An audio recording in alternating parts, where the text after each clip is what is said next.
Hi Apartment Therapy, I'm Claudia, and today I'm going to give you a little tour of my 400 square foot studio apartment in Brooklyn. Come on in.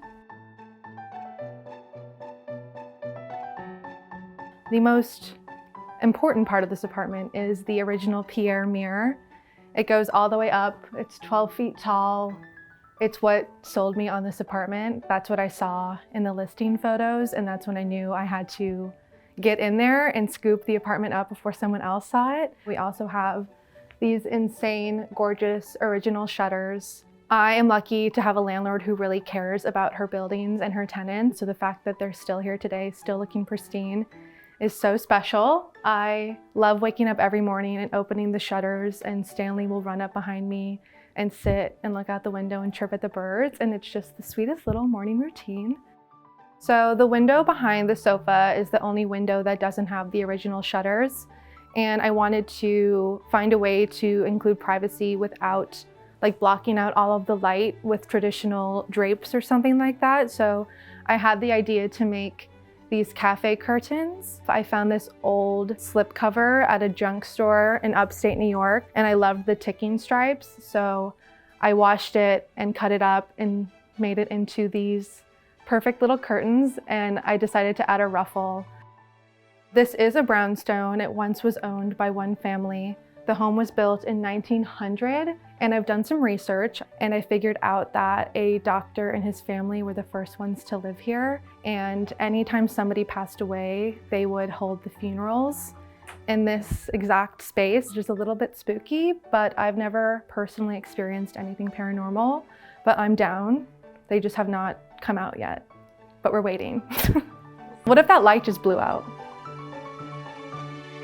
Now we are in my little reading nook. This bookcase is my absolute pride and joy. When I toured the apartment, I noticed this perfect little alcove that I could put bookshelves in. So I moved in, and literally the next day I was at Home Depot buying lumber, Ubered home in a minivan, and then hired a TaskRabbit to install them. The wall behind this is made of brick and cement, so drilling anything into that wall is absolute chaos. So what the TaskRabbit did was install cleats on either side of the shelves and then drill the shelves in that way. So the shelves are not supported in the center, which I know is probably not the most structurally approved thing, but I just balance out the weight of the books really carefully. I haven't had any issues yet. And I painted them the same color as the wall just so it looked really built in. One of the most special pieces in my apartment is this chair. If there was a fire and I could only grab one thing, it would be this. It used to belong to my great-grandma Annabelle and was made, I think, around the exact same time that this house was built, which is really special because I feel like they mold together so nicely. I remember sitting in this chair in my grandma's house when I was little after school, doing my homework. So it's just a very special piece. One thing I get a lot of questions about is storage in this apartment, and I am very lucky to have a really massive closet. A door shoe rack is like the best thing ever. And above is this my little cubby, call it my spare bedroom. Up until recently, I had a very makeshift curtain blocking the cubby, but I wanted to make it look a little bit more finished. So I got this fabric at Brooklyn General Store. It's 100% linen, and it's the same green as the curtains behind my couch, so they kind of tie in together.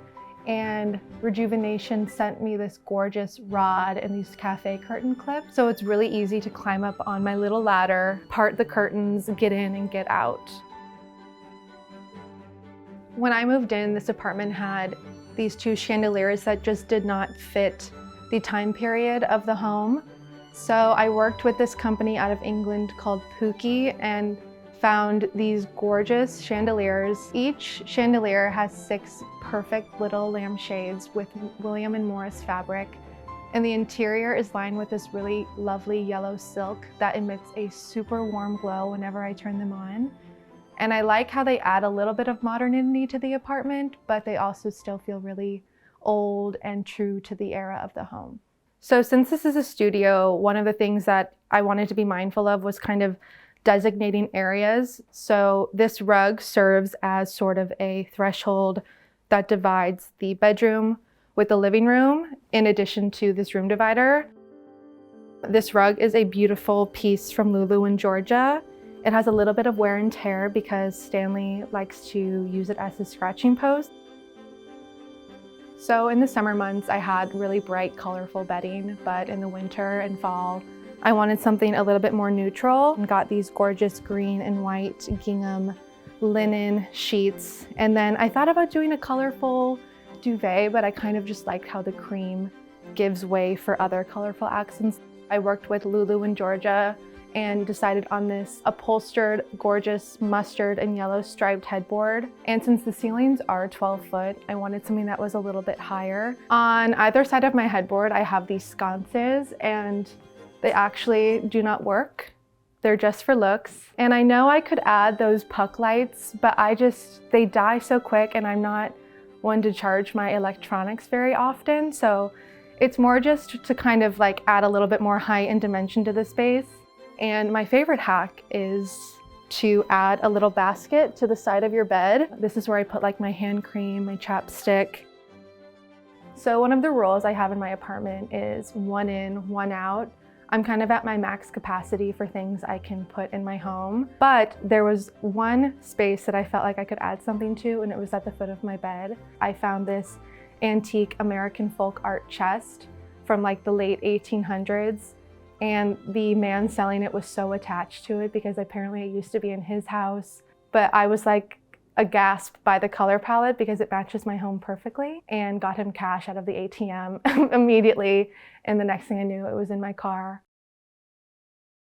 So this bookshelf was a Facebook Marketplace find. It was $100 and it used to be white. But I knew I wanted to paint it a really fun color, but I kind of just waited until the rest of the apartment played out to figure out what color I wanted it to be. And it has great storage. I have all of these drawers for junk, cords, pens, like normal stuff that I don't need everybody to see out all the time. And it also serves as kind of a station for all of my cookbooks and my serving bowls, and some blankets here at the bottom. So this is a cute little cabinet that I got at the Brooklyn flea market down in Dumbo. And it serves as a display case for my little weird collection of milk creamers. I don't know what started the collection, but now anytime a friend of mine travels, they buy me one. I put my desk in this corner, and it serves as a desk, but also a place to like wrap presents. It's a really nice place for Stanley to hang out. This is where I open my mail. And also when I have guests over, sometimes I can pull the desk out and set up 4 chairs, and we have dinner here sometimes as well. So now we're gonna make the really long hike to the kitchen from the bedroom.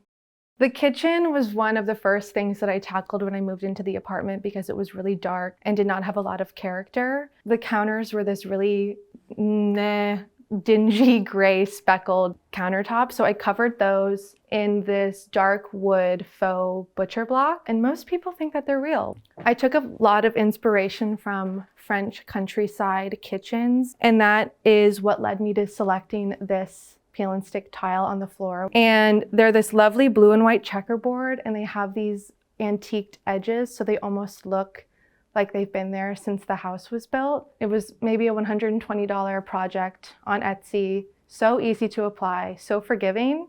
There's a lot of mistakes, but you can't tell because of the antiqued edges. So I am not a huge overhead lighting girl. So one thing that I do in the kitchen to make it bright, but still really like warm and cozy, is to add little lamps. And speaking of light, I think the one thing I get asked about the most in this kitchen is this fabric chandelier.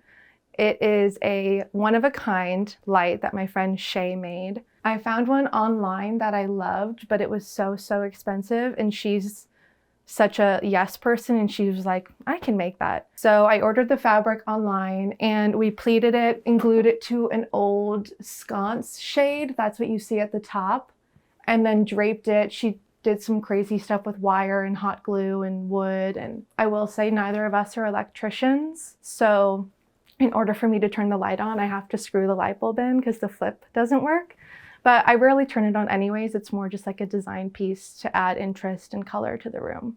Since counter space is kind of lacking in this kitchen because the sink is in the corner and takes up a good amount of real estate, I made this like sort of butcher block mini kitchen island. I ordered a really narrow console table online and built it. And then I glued this bigger top to it. I just went to Home Depot and had this piece of wood cut, and then I stained it. And I also added wheels to the bottom so you can wheel it around. And underneath is where I hide my recycling and my trash. This is actually just nailed to the wood, and I nailed it with like pleats so that it kind of gaped. It's not the most like, professionally done piece, but I think it looks sweet. And I love the pink and white striped, how they play with the blue and white tiles. And I know some people might be wondering why I don't utilize the top of the cabinets more, but I just felt like with everything going on already, it would just get a little bit too busy. So what I do have is this basket that I found on the street filled with tablecloths and linen napkins and stuff like that. So for the bathroom, I wanted it to feel like an extension of the rest of the apartment. So I painted the walls this really pretty green colored, and then I added some art to the walls and I filled it with antiques just so you felt like you were still in a warm, cozy environment, but it's the bathroom. So the bathroom doesn't offer a ton of storage. So the first thing I did was add in this antique cabinet that I got off Facebook Marketplace, and that's where I put all of my medicine and beauty products and stuff like that. And in the bathroom, I also brought in those pegs that you saw in the kitchen, and I painted them the same color as the walls so they almost felt built in. And I hang my towels there. I have this little basket for extra storage. But I would say the most exciting thing to happen is the addition of these lights from Rejuvenation. I picked them out because I felt like they matched the old 1900s design of the apartment, and I'm trying to make the bathroom feel as if it was what the bathroom would have looked like when it was originally built. Something I've learned about myself since moving into this apartment is that I'm an even bigger homebody than I ever thought I was. My favorite place to be in all of New York is home. I love having friends over, I love hosting dinner parties, I love staying in. I feel like I've created this really warm, inviting, cozy space, and it just is my favorite place to be. Home to me is less a place and more of a feeling. It's about feeling safe and warm and cozy. And I think no matter where I would have ended up apartment-wise, I would have created that same feeling, but with the original details and just the stories and the memories that these walls hold, I feel like it really makes this feel like home.